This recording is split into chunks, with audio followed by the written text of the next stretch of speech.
Hello everyone. ಪೊಲಿಟಿಯಲ್ಲಿ ಮುಂದಿನ concept equality. ಹಿಂದಿನ ವಿಡಿಯೋದಲ್ಲಿ ಜಸ್ಟಿಸ್ ಬಗ್ಗೆ ತಿಳ್ಕೊಂಡಿದ್ದೇವೆ.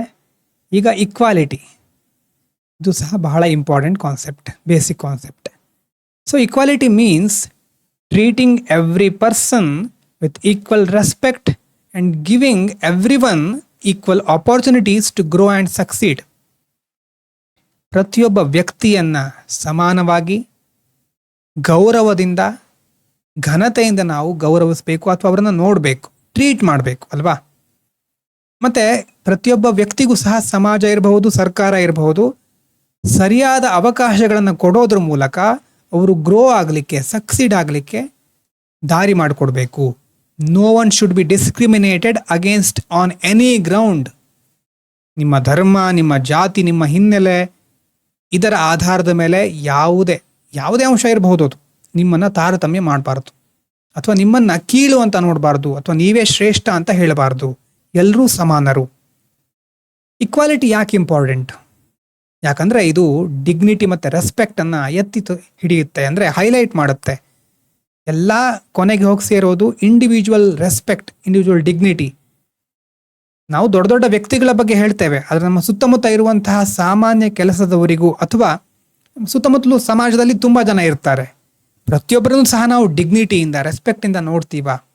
ಅದು ನಿಜವಾಗಲೂ ನಮ್ಮ ಮನಸ್ಸಿನಲ್ಲಿ ಇಕ್ವಾಲಿಟಿ ಇದೆಯಾ, ಜಸ್ಟಿಸ್ ಇದೆಯಾ, ಹಿಂದಿನ ವಿಡಿಯೋಕ್ಕೆ ಕನೆಕ್ಟ್ ಮಾಡಿದರೆ ಅಂತ ತಿಳಿಸುತ್ತೆ.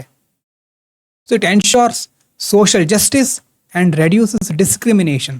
ಇಕ್ವಾಲಿಟಿ ಇದ್ದರೆ ಸೋಷಿಯಲ್ ಜಸ್ಟಿಸ್ ಸಹ ಇರುತ್ತೆ ಮತ್ತು ಡಿಸ್ಕ್ರಿಮಿನೇಷನ್ ಕಡಿಮೆ ಆಗ್ತಾ ಬರುತ್ತೆ.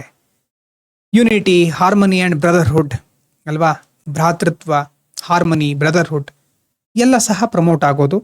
ಅದ್ರ ಜೊತೆ ಎಲ್ರಿಗೂ ಸರಿಯಾದ ಅವಕಾಶಗಳು ಸಿಕ್ಕಿದ್ರೆ ಅವರು ಡೆವಲಪ್ ಆಗ್ತಾರೆ, ತಮ್ಮ ಸಾಮರ್ಥ್ಯವನ್ನು ಸರಿಯಾಗಿ ಉಪಯೋಗಿಸ್ಕೊಳ್ಳಿಕ್ಕೆ ಸಾಧ್ಯ ಆಗುತ್ತೆ. ಪೊಟೆನ್ಷಿಯಲ್ ಇರುತ್ತೆ, ಆದರೆ ಅವಕಾಶ ಇರೋದಿಲ್ಲ. ಸೊ ಅಂತಹ ಸಂದರ್ಭದಲ್ಲಿ ಇಕ್ವಾಲಿಟಿ ಅಥವಾ ಎಲ್ಲರೂ ಸರಿಯಾಗಿ ಅವರನ್ನು ಟ್ರೀಟ್ ಮಾಡಿದರೆ ಅವಕಾಶಗಳು ಹೆಚ್ಚು ಸಿಗ್ತಾ ಹೋಗಬಹುದು. And strengthens democracy and the rule of law. ಎಲ್ಲ ಅಂಶಗಳು ಕೊನೆಗೆ ಹೋಗಿ ಸೇರೋದು ಡೆಮಾಕ್ರಸಿ ಅನ್ನುವಂಥ ದೊಡ್ಡ ಕಾನ್ಸೆಪ್ಟಿಗೆ.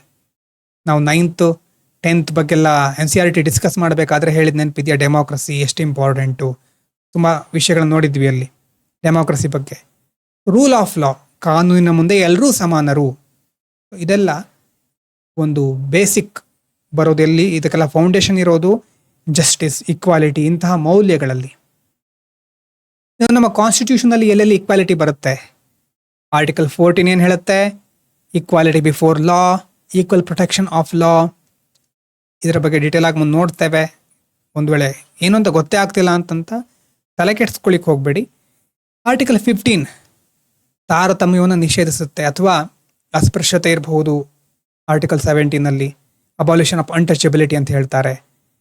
ಎಂಪ್ಲಾಯ್ಮೆಂಟಲ್ಲಿ ಅಲ್ವಾ, ಪ್ಲೇಸ್ ಅಥವಾ ಇಲ್ಲಿ ನೋಡಿ, discrimination on the grounds of religion, race, caste, sex or place of ಬರ್ತ್.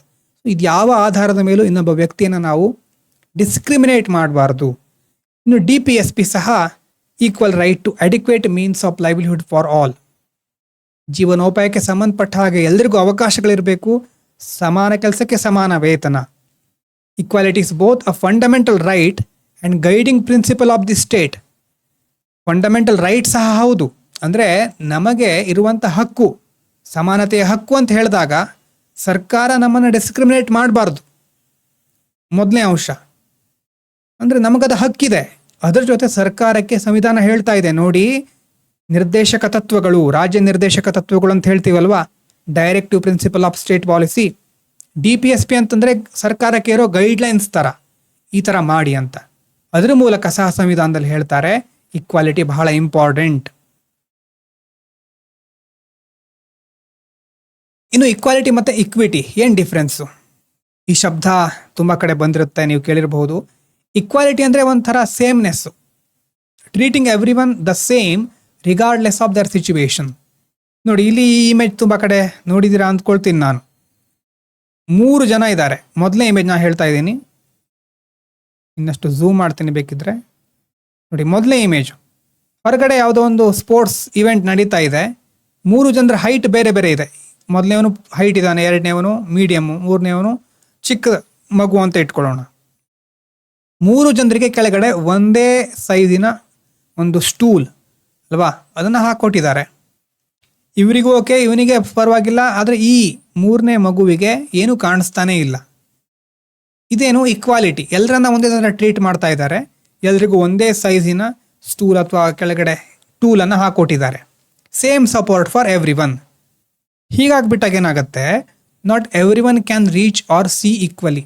ನೋಡಿ, ಎಲ್ರಿಗೂ ಒಂದೇ ರೀತಿ, ನೀವು ಈಕ್ವಾಲಿಟಿ ಅಂತ ಹೇಳ್ಕೊಂಡು ಎಲ್ರಿಗೂ ಒಂದೇ ರೀತಿಯಾದಂಥ ಟೂಲ್ಸ್ಗಳನ್ನು, ಒಂದೇ ರೀತಿಯ ಸೌಲಭ್ಯಗಳನ್ನು ಕೊಟ್ಟರೆ ಅದು ಸೇಮ್ನೆಸ್ ಆಗುತ್ತೆ. ಆದರೆ ಇಕ್ವಿಟಿ ಏನು ಹೇಳುತ್ತೆ ಅಂತ ನೋಡಿ, equity giving each person what they need to reach the same outcome. ಮೊದಲನೇವನಿಗೆ ಸ್ಟೂಲ್ ಬೇಡ, ಎರಡನೇವನಿಗೆ ಒಂದು ಸ್ಟೂಲ್ ಹಾಕಿದರೆ ಸಾಕು, 3ನೇ ಮಗುವಿಗೆ 2 ಸ್ಟೂಲ್ಗಳನ್ನು ಹಾಕೋದು ಅಲ್ವಾ, ಈ ಥರ. So different support based on need. ಅವರವರ ಆದ್ಯತೆ ಅವಶ್ಯಕತೆಗಳಿಗೆ ಅನುಗುಣವಾಗಿ ನಾವು ಅವರಿಗೆ ಸಪೋರ್ಟ್ ಮಾಡಿದರೆ ಅದು equity. Every one has a fair chance to succeed.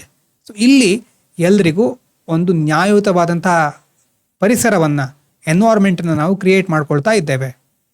So equality is about giving same resources, equity is about giving proper resources. ಗೊತ್ತಿರಲಿ ಇದು. ಸೊ ಗೋಲ್ ಏನು? Ensure justice by removing barriers and creating equal opportunities for all. ಎಲ್ರಿಗೂ ಸರಿಯಾದ ಅವಕಾಶಗಳನ್ನು ರೂಪಿಸಿಕೊಡೋದ್ರ ಮೂಲಕ ಎಲ್ಲರೂ grow ಆಗಬೇಕು, ಎಲ್ಲರೂ ಸಕ್ಸಸ್ಫುಲ್ ಆಗಬೇಕು. ಇದು ನಮ್ಮ ಕೀ ಐಡಿಯಾ ಅಥವಾ ಗೋಲ್. ಇಕ್ವಾಲಿಟಿ ಮತ್ತು ಇಕ್ವಿಟಿಗೆ ಮೇನ್ ಡಿಫ್ರೆನ್ಸ್ ಏನು? ಇಕ್ವಾಲಿಟಿ ಅಂತಂದರೆ everyone is treated the same. Equity ಅಂತಂದರೆ everyone is given what they need. Focus ಏನಿರುತ್ತೆ ಇಕ್ವಾಲಿಟಿಲಿ? ಸೇಮ್ನೆಸ್. ಆದರೆ ಇಕ್ವಿಟಿ ಫೇರ್ನೆಸ್ ಮೇಲೆ ಫೋಕಸ್ ಮಾಡುತ್ತೆ. ಈ ಕಾನ್ಸೆಪ್ಟು ಇಲ್ಲಿ ಈ ಡಿಸ್ಟಿಂಕ್ಷನ್ ನಾವು ಮಾಡ್ತಾ ಇದ್ದೇವೆ. ಜನರಲ್ ಆಗಿ ಏನಾಗುತ್ತೆ, ಇಕ್ವಾಲಿಟಿ ಸಹ ಇಕ್ವಿಟಿ ಅಂತಾನೆ ಎಷ್ಟು ಸರಿ ಕನ್ಸಿಡರ್ ಮಾಡ್ತಾ ಇರ್ತಾರೆ. ಸೊ ಪೊಲಿಟಿಕಲ್ಲಿ ಅಥವಾ ಈ ಒಂದು ಸ್ಪೆಸಿಫಿಕ್ ಡಿಸ್ಟಿಂಕ್ಷನ್ ನೋಡಿದಾಗ ಇದು ನಮ್ಗೆ ಕಾಣಿಸುತ್ತೆ. ಆದರೆ ಜನರಲ್ ಆಗಿ ಇಕ್ವಾಲಿಟಿ ಇಕ್ವಿಟಿ ಎರಡು ಒಂದೇ ಅಂತ ತುಂಬ ಜನ ಅಂದ್ಕೊಂಡ್ಬಿಡ್ತಾರೆ. ಜನರಲ್ ಆಗಿ ಓಕೆ, ಆದರೆ ಎಕ್ಸಾಂಪಲ್ಲು ಆನ್ಸರ್ ರೈಟಿಂಗ್ನಲ್ಲಿ ನೀವು ಡಿಸ್ಟಿಂಕ್ಷನ್ ತಿಳ್ಕೊಂಡಿರಬೇಕು. ಇಕ್ವಾಲಿಟಿ ಅಂದರೆ ಈಕ್ವಲ್ ಟ್ರೀಟ್ಮೆಂಟ್, ಇಕ್ವಿಟಿ ಅಂತಂದರೆ different treatment to achieve fairness. ಎಲ್ರಿಗೂ ನ್ಯಾಯ ದೊರಕಿಸ್ಕೊಡ್ಬೇಕು ಅಂತ ಅವರವರ ಅನಿವಾರ್ಯತೆ ಅವಶ್ಯಕತೆಗಳಿಗೆ ಅನುಗುಣವಾಗಿ ನಾವು ಅವ್ರನ್ನ ಟ್ರೀಟ್ ಮಾಡ್ತೇವೆ. ಉದಾಹರಣೆಗೆ same size shoes for all, ಎಲ್ರಿಗೂ ಒಂದೇ ಸೈಜಿನ ಶೂಸ್ ತಂದು ಬಿಡೋದು. ಆದರೆ ಇಕ್ವಿಟಿ ಅಂತಂದ್ರೆ ಏನು? ಅವರವರ ಫೀಟ್ ಅಲ್ವಾ, ಅದನ್ನು ಮೆಷರ್ ಮಾಡಿಕೊಂಡು ಅದಕ್ಕೆ ಸರಿಯಾದ ಸೈಜಿನ ಶೂಸ್ ತರೋದು. ಇಕ್ವಾಲಿಟಿಯ ಪರ್ಪಸ್ಸು ಡಿಸ್ಕ್ರಿಮಿನೇಷನ್ ಅವಾಯ್ಡ್ ಮಾಡೋದು ಅಂತ. ಆದರೆ ಇಕ್ವಿಟಿ ಪರ್ಪಸ್ ಏನು? Remove disadvantage and promote justice. Disadvantage ಏನಿರುತ್ತೆ ಅದನ್ನು ರಿಮೂವ್ ಮಾಡೋದು, ಜಸ್ಟಿಸ್ ಪ್ರಮೋಟ್ ಮಾಡೋದು ಇಕ್ವಿಟಿಯ ಒಂದು ಪರ್ಪಸ್. ಇಕ್ವಾಲಿಟಿಯಲ್ಲಿ may still leave some behind, ಕೆಲವರು ಹಿಂದುಳಿಬಹುದು, ಕೆಲವರಿಗೆ ಸರಿಯಾದ ನ್ಯಾಯ ಸಿಗದೇ ಇರಬಹುದು. ಆದರೆ ಇಕ್ವಿಟಿಯಲ್ಲಿ it helps everyone reach the same goal. ಎಲ್ಲರೂ ಕೊನೆಗೆ ಒಂದೇ ಗುರಿಯನ್ನು ಮುಟ್ಟಬೇಕು, ಪ್ರಾಸ್ಪರ್ ಆಗಬೇಕು ಅನ್ನುವಂಥ ಗುರಿ. ಇಕ್ವಾಲಿಟಿಯಲ್ಲಿ when everyone start from the same point, ಎಲ್ಲರೂ ಒಂದೇ ಗೆರೆಯಿಂದ ಸ್ಟಾರ್ಟ್ ಮಾಡ್ತಾ ಇದ್ದಾರೆ ಅಂತಿದ್ದಾಗ ಅದು ಇಕ್ವಾಲಿಟಿಗೆ ಒಳ್ಳೆ ಸಿಚುವೇಶನ್ನು. ಓಕೆನಾ? ಎಲ್ಲರ ಕಾಲ್ ಸೈಜು, ನಮ್ಮ ಫೀಟ್ ಏನು ಸೈಜ್ ಇದೆ, ಎಲ್ಲರ ಸೈಜು ಒಂದೇ ಇದ್ದರೆ ನಾವು ಒಂದೇ ಸೈಜಿನ ಶೂಸ್ ತರಬಹುದು. ಎಲ್ಲರೂ ಒಂದೇ ಹಂತದಲ್ಲಿ ಇದ್ದಾರೆ ಅಂತಂದರೆ ಅಲ್ಲಿ ಇಕ್ವಾಲಿಟಿ ಸರಿಯಾಗಿ ವರ್ಕ್ ಆಗುತ್ತೆ. ಆದರೆ ಇಕ್ವಿಟಿ ಯಾವಾಗ ವರ್ಕ್ ಆಗುತ್ತೆ ಅಂತಂದರೆ when people face different challenges ಅಲ್ವಾ, ಜನರು ಬೇರೆ ಬೇರೆ ಚಾಲೆಂಜಸ್ನ ಅನುಭವಿಸ್ತಾ ಇರ್ತಾರೆ. ಹಾಗಾಗಿ ಇಕ್ವಿಟಿ ಬಹಳ ಇಂಪಾರ್ಟೆಂಟ್ ಆಗಿರುತ್ತೆ. ಕ್ಲಾಸ್ ರೂಮ್ನಲ್ಲಿ extra help for slow learners so they can learn equally ಅಲ್ವಾ. ಸ್ಲೋ ಲರ್ನರ್ಸ್, ಕೆಲವೊಬ್ಬರಿಗೆ ಕೆಲವೊಂದು ವಿಷಯ ಕಷ್ಟ ಆಗ್ತಾ ಇರುತ್ತೆ, ಅವರಿಗೆ ಎಕ್ಸ್ಟ್ರಾ ಹೆಲ್ಪ್ ಮಾಡೋದು.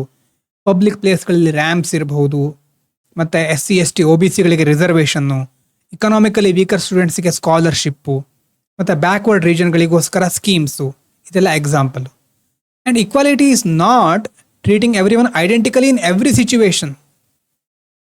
ಈಕ್ವಾಲಿಟಿ ಅಂತಂದರೆ ನೋಡಿ, ಇಲ್ಲಿ ಮತ್ತೆ ಸ್ವಲ್ಪ ಕನ್ಫ್ಯೂಸ್ ಆಗಬಹುದು ಕೆಲವರಿಗೆ, ಆದರೆ ಮೇನ್ ಓವರ್ ಆಲ್ ಗೋಲ್ ಅದೇ ಅಂತ ನೀವು ಗಮನದಲ್ಲಿ ಇಟ್ಕೊಳ್ಳಿ. ಅಂದರೆ ಫೇರ್ನೆಸ್ಸು, ಜಸ್ಟಿಸು, ಈಕ್ವಲ್ ಆಪರ್ಚುನಿಟಿ, ಇದು ಮುಖ್ಯವಾದಂಥ ಗುರಿ ಅಲ್ವಾ. ಈಕ್ವಾಲಿಟಿ ಅಂತ ಮೆರಿಟು ಕ್ವಾಲಿಟಿಯನ್ನು ನಾವು ಕಾಂಪ್ರಮೈಸ್ ಮಾಡ್ಕೋಬಾರ್ದು. ಯೂನಿಫಾರ್ಮಿಟಿ, ರಿಮೂವಿಂಗ್ ಡೈವರ್ಸಿಟಿ ಅಂತ ಸಹ ಅಲ್ಲ. ಸೊ ಹಾಗಾಗಿ ಚಾಲೆಂಜಸ್ ಏನೇನಿದೆ, ಪವರ್ಟಿ, ಇಕನಾಮಿಕ್ ಇನ್ಇಕ್ವಾಲಿಟಿ, ಸೋಷಿಯಲ್ ಡಿಸ್ಕ್ರಿಮಿನೇಷನ್ನು, ಮತ್ತು lack of access to quality education and health care, ಸ್ಟೀರಿಯೋಟೈಪ್ಸ್ಗಳು ಆಲ್ರೆಡಿ ಇದೆ, ಬಯಾಸ್ಡ್ ಇದೆ ನಮ್ಮಲ್ಲಿ ಮೊದಲೇ, ಮತ್ತು unequal distribution of resources and opportunities, ಇದೆಲ್ಲ ಮೊದಲಿಂದ ಇರೋದು. ಈ ಮೊದಲಿಂದ ಇರುವಂಥ ಸಮಸ್ಯೆಯನ್ನು ನಿವಾರಿಸಬೇಕು ಅಂತಂದರೆ ಪ್ರಯತ್ನ ತುಂಬ ಮಾಡಬೇಕಾಗುತ್ತೆ. ಒಂದೇ ಸಾರಿ ಇಕ್ವಾಲಿಟಿಯನ್ನು ಎಲ್ಲ ಕಡೆ ಎಸ್ಟಾಬ್ಲಿಷ್ ಮಾಡಲಿಕ್ಕೆ ಆಗೋದಿಲ್ಲ. ಸಾಮಾನ್ಯವಾಗಿ ಒಬ್ಬ ನಾಗರಿಕರನ್ನು ನಾವು ಕನ್ಸಿಡರ್ ಮಾಡಿದರೆ ಇಕ್ವಾಲಿಟಿಯಿಂದ ಡಿಗ್ನಿಟಿ ಮತ್ತು ಅವರ ಇಂಡಿವಿಜುವಲ್ ರೈಟ್ಸಿಗೆ ಒಂದು ಬೆಲೆ ಬರುತ್ತೆ, ಮೌಲ್ಯ ಸಿಗುತ್ತೆ. ಸಮಾಜದಲ್ಲಿ ಒಂದು ಜಸ್ಟ್, ಇನ್ಕ್ಲೂಸಿವ್, ಪೀಸ್ಫುಲ್ನೆಸ್ ಕ್ರಿಯೇಟ್ ಆಗುತ್ತೆ. ಪ್ರತಿಯೊಬ್ಬರು ಸಹ ದೇಶವನ್ನು ಕಟ್ಟೋದಕ್ಕೆ ಆವಾಗ ಕೊಡುಗೆಯನ್ನು ಕೊಡಬಹುದು. ಡೆಮೋಕ್ರಸಿ, ಕಾನ್ಸ್ಟಿಟ್ಯೂಷನ್ಗೆ ಬಲ ಬರುತ್ತೆ. ನಮ್ಮ ದೇಶ ಇನ್ನಷ್ಟು ಸ್ಟ್ರಾಂಗ್ ಆಗುತ್ತೆ, ಯುನೈಟ್ ಆಗುತ್ತೆ, ಅಂದರೆ ಯುನಿಟಿ ಇನ್ನಷ್ಟು ಒಗ್ಗೂಡುತ್ತೆ. ಆ ಮೂಲಕ ನಾವು ಡೆವಲಪ್ಡ್ ಇಂಡಿಯಾವನ್ನು ರೂಪಿಸಬಹುದು.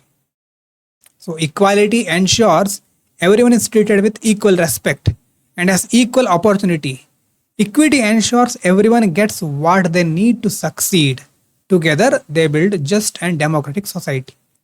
ಒಳ್ಳೆ ಸಮಾಜಕ್ಕೆ, ಪ್ರಜಾಪ್ರಭುತ್ವ ವ್ಯವಸ್ಥೆಗೆ ಇಕ್ವಾಲಿಟಿನೂ ಬೇಕು, ಇಕ್ವಿಟಿನೂ ಬೇಕು. ಓಕೆನಾ?